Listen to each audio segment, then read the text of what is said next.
All right. Are you ready? Yeah. Konnan, did you get a chance to watch Friday Night SmackDown? Wow, boom.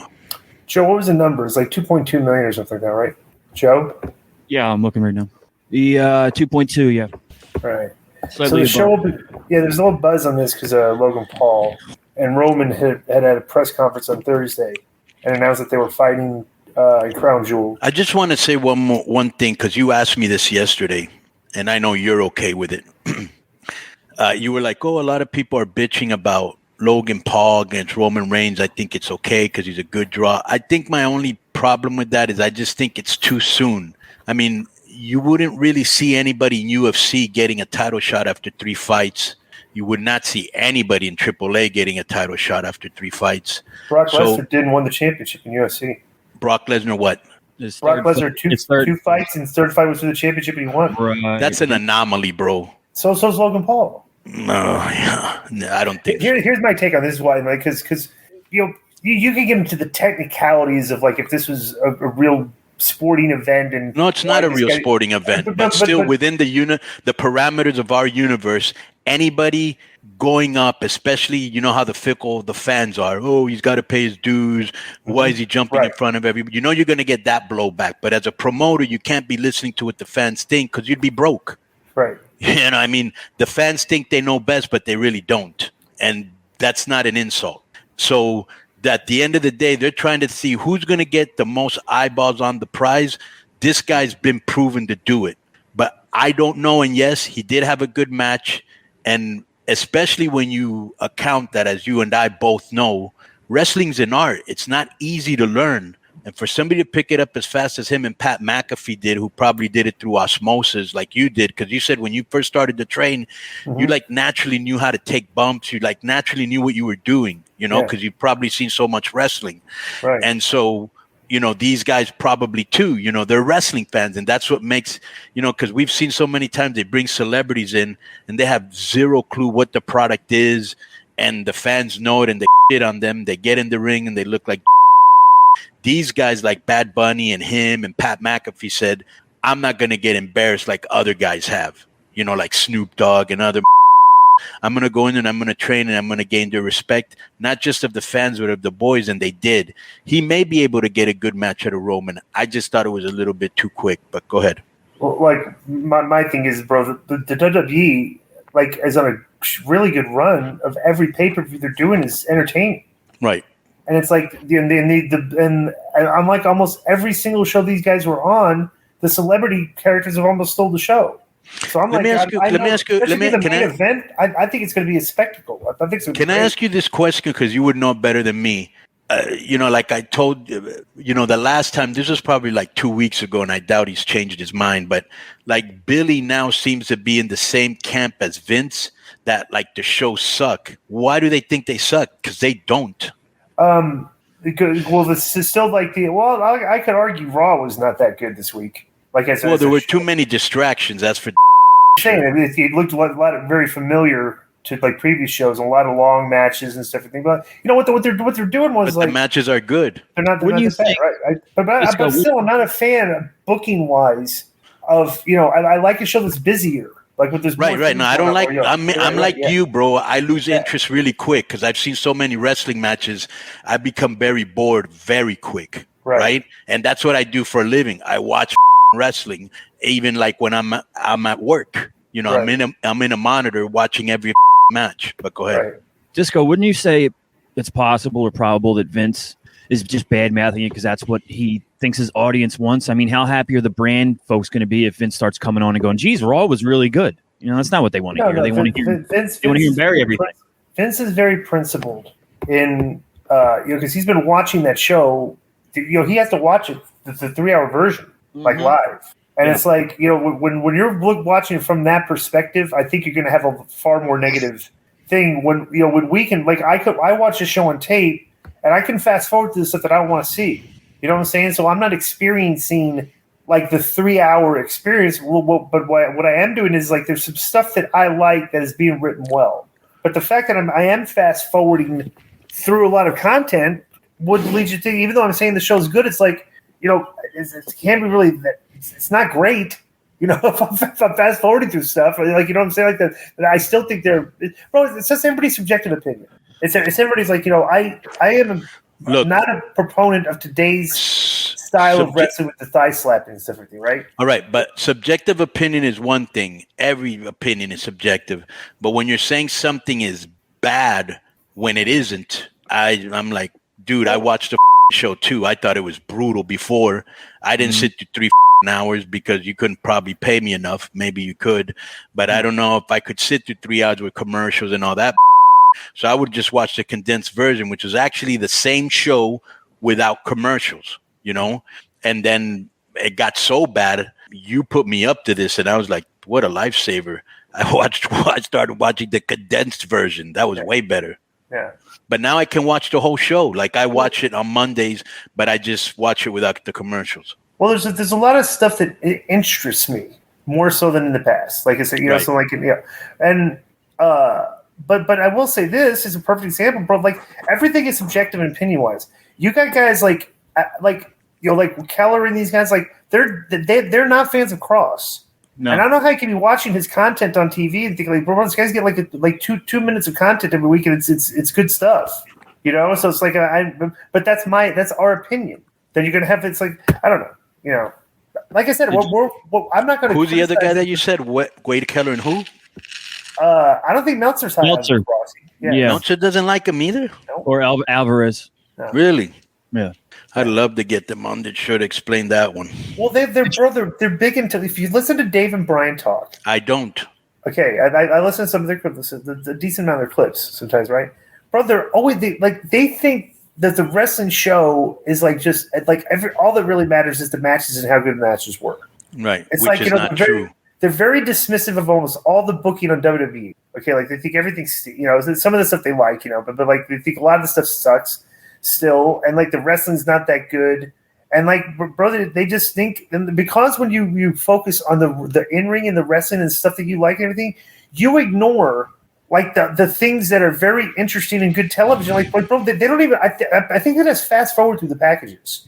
And like you can't appreciate that product unless you watch the packages. Because that's the best TV production of the way they produce the storylines. So it's just a different experience. Would you like to hear a clip from Meltzer and Brian? I listened to it the other day. I thought you might be interested. It's called "We're Starting to See a Pattern with Raw." So maybe you can hear something. I want to because I don't listen to them. So right. When you told me this about Cross, it was news to me. I was like, really? Right. Good. All right. Hang on. Here we go. To talk about here, and the show is definitely better than it was with Vince, but I mean, this one I thought dragged. Though. Yeah, you can see that it's every match except one outside interference leading to the finish, and that's how they long matches, and it's the same pattern every week. There's a long talking segment to lead to a match, which is very long, and then interference, then the finish. I mean, it's not stupid, although there was one segment on the show that was stupid. But I mean, no, you can see it's by the book. I mean, to me, like when I've been watching Raw, it's like I enjoy the show, but the inherent problem that Raw has had for years is the 3-hour thing. It's like when I get to about an hour 50 in, it's like I'm ready for the show to end. And then that third hour comes and it's just, it's inherent. There's nothing you can do about it. I mean, I think, one of the things that they're doing now on both Raw and SmackDown is that they are not showcasing a lot of people. And I think that they are looking at, do they have their core of people that you see every week, and they put them in with a lot of screen time with the idea that maybe if you have your top stars always in the ring, key top people always in the ring, people are less apt to tune out, and that is maybe a better rating strategy than featuring a ton of different people. And, in theory, it does make sense, especially now, because especially this week, when you're talking about going against 2 NFL games, you don't want a segment where people are just going to switch to the NFL games. So, I mean, they really did, if you watched, the show, you always had fairly big stars on the screen, or storylines, like the Judgment Day storyline. Like they're on I think that like the key people are getting. It feels like they're getting. Vince did the same thing, but it feels like this one that people are getting, like the Seth Rollins and Kevin Owens and people like that are getting more television time than before because they're doing, a lot of promo. I mean, longer, not necessarily longer promos, but as long promos as they did before for the most part, but much longer matches. It's not like with Vince, you might get the one long match at the end or maybe one in the beginning. This one, it's like a lot of 15-minute matches, going through breaks and things like that.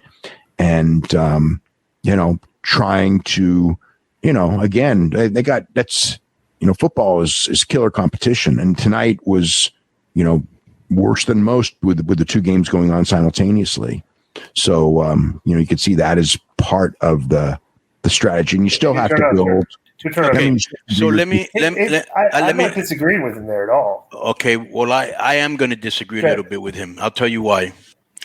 Because when Dave Meltzer and Brian Alvarez love both of those guys, you have to throw that in there, because if you don't say it, means you hate them, because you can't criticize anybody. Right. Thus, you're a hater. Right. Yeah. Right. Okay. So, like I said, I grew up on Uncle Dave. That's like my teacher. But I will say this. When Dave says it's becoming repetitive and all this other, well, dude, they're not writing for a guy that's been watching wrestling for 45 years and has probably been to every single match more than any other human being on earth. They're not writing for him and Brian Alvarez and the army of people that love hardcore long matches. They're writing for the masses.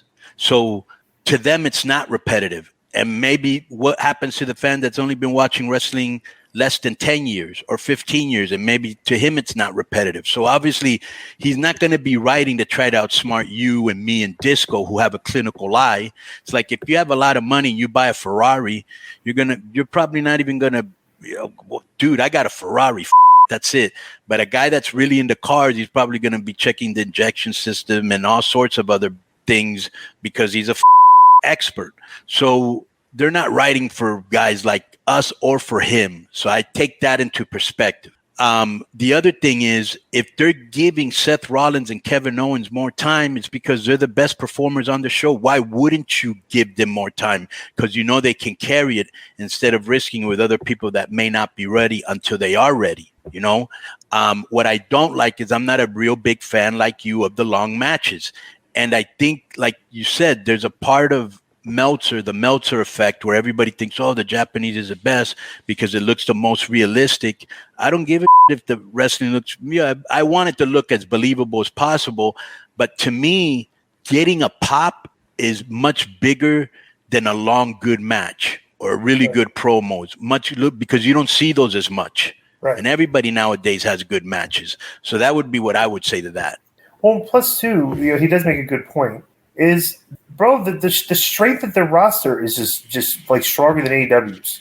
Like he could here the book. We're gonna review this here a bit. But these are the matches on the show this week on SmackDown.